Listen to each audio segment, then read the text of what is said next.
Okay, you've made the decision to downsize your house. Now what? For us, after 43 years of marriage, we had accumulated a lot of stuff. Downsizing all that felt very overwhelming. I mean, where do you even start? Here's what we learned. First up, downsize in small chunks. Go room by room. That way you don't get even more overwhelmed.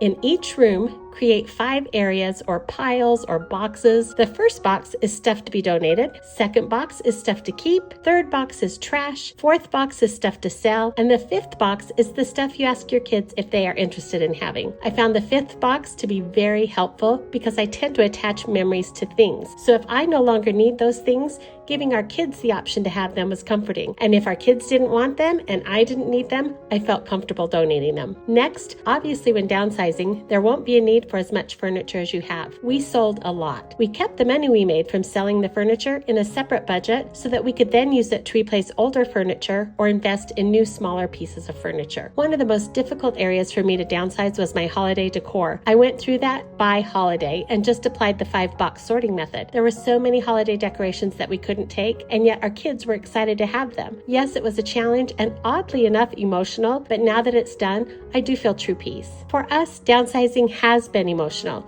I know I've said that a million times, but it's true. We found it so helpful to allow ourselves to feel those emotions and work through them as we were packing. Feelings can still sneak up on us, but really what's important is that you're making a plan for your future that's going to bring you peace and comfort. In the comments, I'd love to know if you are or have downsized and what your experience has been.